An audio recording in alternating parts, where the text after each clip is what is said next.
Hello student, आज की इस वीडियो में हम कक्षा 12 के एक नए टॉपिक के बारे में समझेंगे। हमने इसकी नेक्स्ट वीडियो में आपको वैद्युत द्विध्रुव के बारे में बता दिया कि वैद्युत द्विध्रुव होता क्या है। वैद्युत द्विध्रुव में दो आवेश होते हैं जिनका द्रव्यमान समान होता है।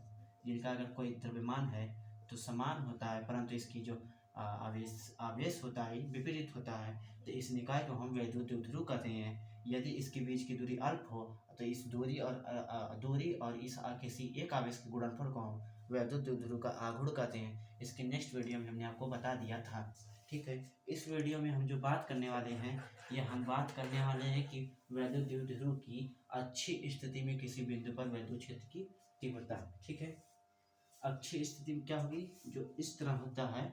यदि कोई यक्ष अक्ष जो होता है इसको हम अच्छी स्थिति कहते हैं, और जो वाई अक्ष होता है इसको हम निरक्षीय स्थिति कर सकते हैं। आपको हम समझने के लिए बस ऐसे बता रहे हैं।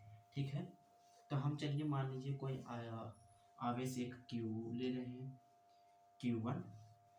ठीक है, मान लीजिए माइनस Q ले लिया। ठीक है, तथा कुछ दूरी पर ये वैद्युत द्विध्रुव है। ठीक है, एक प्लस Q, चूँकि हमने आपको बताया था आगे ही कि इसमें वैद्युत द्विध्रुव में दो आवेश होते हैं जिनकी दिशा सिर्फ अलग अलग होती है और मात्रा समान होती है, अर्थात इसकी मात्रा जो होगी उसकी मात्रा भी यही होगी। ठीक है, हमने एक माइनस Q आवेश लिया, एक प्लस Q आवेश लिया। इनकी बीच की जो दूरी है ये 2L है, जो हमने आपको नेक्स्ट वीडियो में बता दिया था। ठीक है, हम यहाँ पे इसका मध्य बिंदु P ले रहे हैं। ठीक है, मध्य बिंदु P ले रहे हैं, अर्थात हम इसको यहाँ से लिख सकते हैं, इस मध्य बिंदु से यहाँ तक की दूरी क्या होगी, L होगी, और यहाँ से यहाँ तक की दूरी क्या होगी, L होगी। ठीक है, जब ये यल मिलेगा तो हमारा क्या हो जाएगा, 2L तो हो ही जाएगा, जोड़ने के बाद 2L हो जाएगा ना। ये यहाँ से लेके यहाँ तक की 2L हो जाएगी। ठीक है, हमने इसको आपको समझने के लिए दे दिया। ठीक है, तो हमें किसी वैद्युत द्विध्रुव की स्थिति में किसी बिंदु पर वैद्युत क्षेत्र की तीव्रता ज्ञात करनी। हमने मान लिया ये बिंदु यहाँ पे है P। ठीक है, इस बिंदु P पर इन दोनों वैद्युत द्विध्रुव के कारण वैद्युत क्षेत्र की तीव्रता ज्ञात करनी है। ठीक है, हमने माना कि इस मध्य बिंदु से P बिंदु की दूरी जो है R है। ठीक है, इस बिंदु से मध्य बिंदु की दूरी R है। ठीक है, चूंकि हमें वैद्युत क्षेत्र की तीव्रता ज्ञात करनी है। हम जानते हैं वैद्युत क्षेत्र की तीव्रता बराबर होता है 1/4 पाई एप्सिलॉन नॉट Q/R। ठीक है, आप ये जानते होंगे और हमने आपको नेक्स्ट वीडियो में ये बता भी दिया है कैसे आता है, क्योंकि E बराबर होता है F/Q। ठीक है, Q मतलब जिस परीक्षण आवेश पे लिया जाता है वो, और इस पे लगने वाला बल, दूसरे आवेश के कारण जो लगने वाला बल होता है, मान लीजिए वो Q1 हो तो 1/4 पाई एप्सिलॉन नॉट बल जो होता है, बल ये होता है 1/4 पाई एप्सिलॉन नॉट Q1, और जिस आवेश पे लग रहा है Q0 बटे R, तो ये तो बल का मान हो गया बटे Q0। ठीक है, अब इसका गुणा इसमें हो जाता है तो मिलता है हमें 1/4 pi epsilon not Q1 Q0/R Q0, तो Q0 से Q0 कट जाता है, जिस कारण E बराबर 1/4 पाई एप्सिलॉन नॉट Q1/R बचता है, क्योंकि हमने यहाँ पे Q माना है जिस कारण हमें Q मिल रहा है। ठीक है, तो इस प्रकार से निकलता है वैद्युत क्षेत्र की तीव्रता। ठीक है, तो हमें किसी आवेश के कारण पता है वैद्युत क्षेत्र की तीव्रता क्या होती है, E बराबर 1/4 पाई एप्सिलॉन नॉट Q/R। ठीक है, तो हमें तो इस मध्य बिंदु से लेकर इस बिंदु तक की दूरी R पता है, लेकिन यहाँ से यहाँ तक की दूरी नहीं पता, और यहाँ से इस बिंदु से लेकर यहाँ तक की दूरी नहीं पता है। ठीक है, तो हमें इस पहले दूरी को पता करना होगा। ठीक है, आवेश हमें पता है, दूरी को हमें पता करना है, इसका मान तो हम जानते हैं। ठीक है, तो दूरी क्या होगी, Q आवेश से P की, Q आवेश से P की दूरी क्या होगी। ठीक है, चूंकि हम जानते हैं कि यहाँ से लेके यहाँ तक की दूरी को हमने क्या माना है, R। ठीक है, और हमें Q से P की दूरी ज्ञात करनी है। तो यदि हम इतनी दूरी को घटा दें, इस बड़ी वाली दूरी में से हम इतने को घटा दें तो हमें ये वाली दूरी मिल जाएगी। तो ये बड़ी वाली दूरी क्या है, R है। इसमें से अगर हम इतनी दूरी घटा दें, यानी L को घटा दें, तो हमें इसके बीच की दूरी मिल जाएगी। इसको हम मान ले रहे हैं R1। ठीक है, इसकी बीच की दूरी क्या है, R - L, तथा माइनस Q आवेश से P बिंदु की दूरी क्या होगी।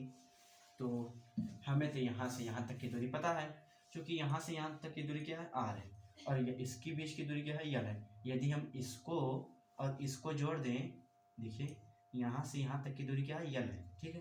तो यहाँ से यहाँ तक की दूरी l, यहाँ की यहाँ तक की दूरी r। यदि हम यहाँ से यहाँ तक की दूरी ज्ञात करना, तो l को r में जोड़ देंगे तो यहाँ से यहाँ तक की दूरी ज्ञात हो जाएगी। अथवा हम इसको मान ले रहे हैं r2, तब माइनस क्यूब से बिंदु P की जो बीच की दूरी होगी क्या आएगी, r प्लस l, ठीक है।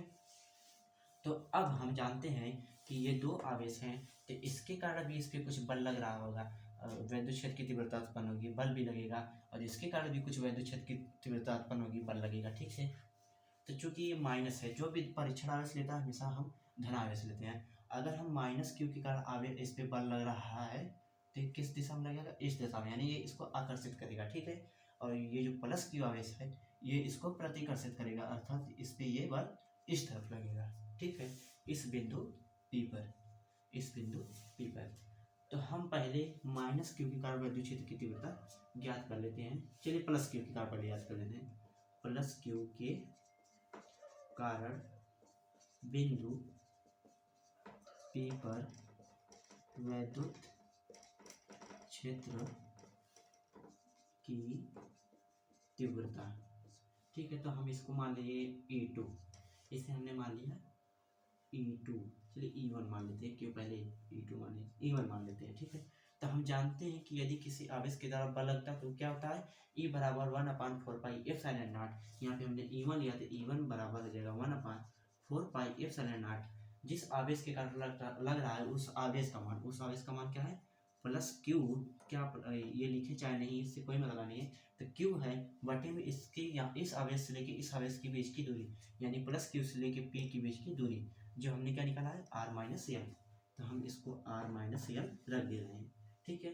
अर्थात हमें प्लस क्यू के कारण, इस प्लस क्यू के कारण वैद्युत क्षेत्र की तीव्रता बिंदु P पे क्या होगी वो हमें पता चल गई, क्या होगी, E1 बराबर 1/4 pi epsilon not q upon r minus L.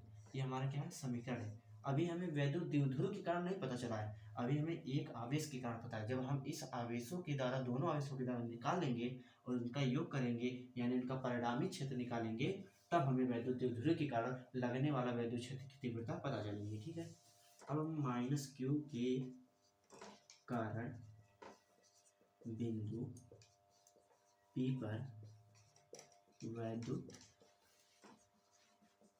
क्षेत्र की तीव्रता निकालेंगे, ठीक है, निकालेंगे। इसे हमने मान लिया E2 बराबर क्या हो जाएगा, 1/4 पाई एप्सिलॉन नॉट, तो वही रहेगा।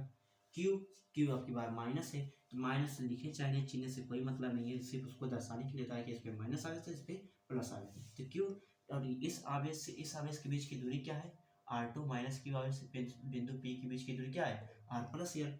यहाँ पे क्या हो जाएगा, R प्लस एल।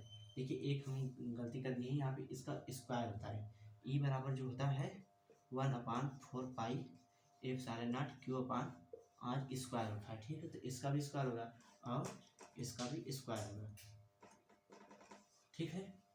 अब हमें परिणामी वैद्युत क्षेत्र की तीव्रता चाहिए, क्या चाहिए, परिणामी वैद्युत क्षेत्र की तीव्रता। चूंकि देखिए E2 जो है, E2 इस माइनस क्यू वाला माने हमने, तो माइनस क्यू इससे दूर है, इसके कारण जो बल लग रहा होगा, वैद्युत क्षेत्र की तीव्रता उत्पन्न होगी वो ज़्यादा दूर तक होगी। और जो E1 है प्लस क्यू इसके नज़दीक, इसके कारण बहुत कम दूरी पर वैद्युत क्षेत्र की तीव्रता उत्पन्न होगी, अर्थात ये वाली वैद्युत क्षेत्र की तीव्रता बड़ी होगी और ये वाली छोटी होगी, ठीक है। अर्थात जब हम परिणामी वैद्युत क्षेत्र की तीव्रता निकालेंगे तो बड़ी वाली में से छोटी वाली को घटाएंगे, तो परिणामी वैद्युत क्षेत्र की तीव्रता क्या होगी हमारी, E2 माइनस E1। मान लिया परिणामी वैद्युत क्षेत्र की तीव्रता ये है, ठीक है। तो अब हम क्या करेंगे, E2 में से E1 को घटाएंगे, क्या करेंगे, E2 में से E1 को घटाएंगे। चलिए ठीक है, घटाते हैं अब। तो रखें मान हम समीकरण 1 से और समीकरण 2 से, क्या हो जाएगा, E2 का मान क्या, 1/4 pi epsilon not q upon r minus L का whole square minus 1/4 pi epsilon not q upon r plus L का होल स्क्वायर, ठीक है। अब यहाँ तक नोट कर लीजिए इसको, क्योंकि अब हम इसको मिटाने जा रहे हैं, हमारे पास जगह है नहीं। ठीक है। तो आप इसका स्क्रीनशॉट लें, तब तक हम इससे मिटा देंगे। ओके, ठीक है, हमने इसको मिटा दिया है, हम आपने स्क्रीनशॉट मार लिया होगा। ठीक है, तो हमें क्या मिला है 1/4 pi epsilon not q upon r minus l square plus 1/4 pi epsilon not q upon q r plus L का होल स्क्वायर मिला है। देखिए इन दोनों में कुछ कॉमन दिख रहा होगा आपको। इनमें से कॉमन क्या है, देखिए क्यू इसमें भी है, क्यू इसमें भी है, और ये 1/4 पाई एप्सिलॉन नॉट भी है, और ये 1/4 पाई एप्सिलॉन नॉट भी है। ठीक है, तो हम इसको कॉमन ले सकते हैं दोनों में से। हम क्यू को और एप्सिलॉन नॉट को 1/4 पाई एप्सिलॉन नॉट को कॉमन ले सकते हैं। तो हम ई बराबर लिख दें 1/4 पाई एप्सिलॉन नॉट, और यहाँ पे क्यू भी है, चलिए क्यू लिख दिए। ठीक है, तो कॉमन करने के बाद बचा क्या, इसमें से क्यू गायब हो गया, यहाँ पे आ गया था आर माइनस एल का होल स्क्वायर। यहाँ पे प्लस नहीं है, यहाँ पे माइनस चलेगा। ठीक है, यहाँ पे माइनस, क्योंकि हम माइनस कर रहे हैं ना। फिर क्या बचेगा 1/r प्लस एल। देखिए 1/4 pi epsilon not common, Q भी कॉमन दोनों में से। ठीक है, यहाँ तक तो आपको समझ में आ रहा होगा, का होल स्क्वायर। ठीक है, यहाँ तक आपको समझ में आ रहा है। अब हम इसमें क्या कर सकते हैं, अब इसमें हम क्या कर सकते हैं, आप बताइए। हाँ, तो इसमें हम क्या कर सकते हैं, चलिए अब हमें ये कुछ फार्मूले के जैसा लिख रहा है, ए माइनस बी, ये क्वेश्चन में ये स्क्वायर है, उससे क्या ये हमें ऐसा दिख रहा है ए माइनस बी तथा ये ए प्लस बी। ठीक है, इस प्रकार से है। चलिए एक लाइन और आगे चल दे रहे हैं हम, Q/4 पाई एप्सिलॉन नॉट, इसका गुणा हम इधर कर दे रहे हैं आर प्लस एल का whole square minus r minus L का होल स्क्वायर बटे में आर माइनस एल का होल स्क्वायर, दूसरे क्वेश्चन में आर प्लस एल का होल स्क्वायर लिख सकते हैं ऐसे। ठीक है, देखिए ये क्या हमें दिख रहा है, ए प्लस बी, इसमें क्या है ए माइनस बी। अगर इसको हमने ए माने, इसको बी मान ले, तो इसको ए मान ले, इसको बी मान ले, तो ये ए प्लस बी है, ए माइनस बी है, घात से हमें मतलब नहीं है। ठीक है, ये क्या है ए प्लस बी, ये क्या है ए माइनस बी। तो हम फार्मूला जानते हैं कि यदि ए माइनस बी ए कोष्टक में और ए प्लस बी ए कोष्टक में हो, इसे हम लिख सकते हैं ए स्क्वायर माइनस इसे हम क्या लिख सकते हैं, इसे हम लिख सकते हैं एक स्क्वायर माइनस बी स्क्वायर, ऐसे लिख सकते हैं। ठीक है, ये आपको फार्मूला पता होना चाहिए। ठीक है, हम यहाँ मिटा दे रहे हैं। ठीक है, अब हम इसको लिख सकते हैं ई बराबर Q/4 पाई एप्सिलॉन नॉट, इसको तोड़ दें r square plus L square plus 2r l, हो सकता है माइनस हो जाएगा r square plus L square plus 2r l. ठीक है, यहाँ तक ठीक है। अब हमने जो फार्मूला बताया था उस हिसाब से क्या होगा, आर माइनस एल का स्क्वायर का होल स्क्वायर, ठीक है, का whole square minus r plus l के स्क्वायर का होल स्क्वायर। ठीक है, यहाँ तक आपको समझ में आ रहा होगा, हम आशा करते हैं कि आपको यह समझ में आ रहा होगा। ठीक है, हम अब इसको मिटा दे रहे हैं, इस चीज़ को हम अब मिटा दे रहे हैं, हमारे पास जगह नहीं है उतनी, तो हम इसे लिख सकते हैं ई बराबर Q/4 pi epsilon not r square plus L square. देखिए r square plus L square minus 2r L. अब इसका हम इसमें गुणा कर देना है, तो माइनस आर स्क्वायर हो जाएगा माइनस एल स्क्वायर। अब देखिए ये माइनस में है, ये माइनस वाले में इसका प्लस हो जाएगा, क्या हो जाएगा 2r एल। ठीक है, क्या हो जाएगा 2r एल बटे में इसका स्क्वायर हम कर रहे हैं, यानी कि इसके बीच के दोनों का स्क्वायर हो जाएगा। ठीक है, इनके बीच का जो है ये इसका स्क्वायर माइनस एल का स्क्वायर हो जाएगा। इसको हम कैसे लिख सकते हैं, चूँकि ये क्या है a cube minus b cube का जैसा है, इसको हम ऐसे लिख सकते हैं r square plus L square का होल स्क्वायर, ऐसे हम लिख सकते हैं कि नहीं, हम ऐसे लिख सकते हैं। ठीक है, अब हम इसका इसमें आप देखिए यहाँ पे इससे ये गया, इससे ये गया। ठीक है, देखिए यहाँ पे प्लस है, हमने गलती कर दिया था, यहाँ पे देखिए प्लस है। ठीक है, हम इसे लिख सकते हैं Q/4πε0 क्वेश्चन में क्या बचा हमारा 4RL बटे R² प्लस L² का होल स्क्वायर। ठीक है, तो हम अब इस Q को यहाँ पे ले जा रहे हैं, इसको हम इसे लिख सकते हैं 2R 2QL लिख सकते हैं। 2R का इसमें गुणा करेंगे क्या आ जाएगा 4RQL लिख सकते हैं कि नहीं। चलिए इसको ऐसे नहीं करके तो ऐसे कर दीजिए, ऐसे हम लिख सकते हैं। ठीक है, अब बटे में हमारा क्या है 4πε0 अपान R² प्लस L²। ठीक है, 2QL होता क्या है, ये क्या होता है बल आघूर्ण P बराबर हमने बताया था 2QL, जो आवेश के बीच की दूरी है 2L गुणे उस आवेश का मान 2LQ कहें या 2QL। तो E बराबर क्या हो जाएगा हमारा 2PR यहाँ पे 1/4πε0 बटे R² यहाँ पे होल स्क्वायर है देखिए बटे प्लस L का होल स्क्वायर। अब हम चूँकि ये जो दूरी है, ये जो वैद्युत क्षेत्र हम बनाए थे और ये जो R यहाँ से यहाँ तक के बिंदु P के बीच की दूरी थी, ये जो R है इससे बहुत बड़ा है। यहाँ R जो बहुत बड़ा है, R is greater than L से बहुत बड़ा है, जिस कारण हम L को नगण्य मानेंगे। L बराबर क्या मानेंगे 0, यानी L जो है 0 के समान है। तो हमें क्या मिलेगा E बराबर 1/4πε0 2PR अपान R² का स्क्वायर, क्योंकि उसको 0 मान लिए। तो E बराबर हमें क्या मिल जाएगा 1/4πε0 2P अपान R4 यहाँ पे R से एक इसकी R की घात कटेगी तो क्या हो जाएगा R³ हो जाएगा नहीं। तो हमारा पूरा आंसर आ रहा है, अंतिम आंसर और जो आखिरी आंसर महत्वपूर्ण है 2P अपान R³।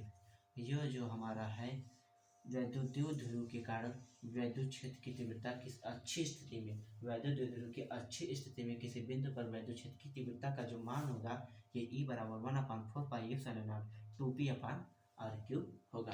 ठीक है, चलिए हम इसके बारे में फिर से बता दे रहे हैं। हमने क्या लिया था -Q आवेश और +Q आवेश लिया था। ठीक है, हम थोड़ा तेजी से बताएंगे। इस बिंदु को हमने O माना था, या हाँ O माना था। इसके बीच की दूरी क्या थी पूरी 2L थी और ये क्या था L था, इतना L था, इसको R लिया था। ठीक है, तो हमें इसके द्वारा इनके बीच की -Q से R की बिंदु P की जो दूरी मिली थी R + L मिली थी, और जो +Q के कारण मिली थी वो क्या मिली थी R - L मिली थी। ठीक है, ये सब तो हमने आपको बताया था। ठीक है, इसके द्वारा हमने वैद्युत क्षेत्र की तीव्रता निकाली थी।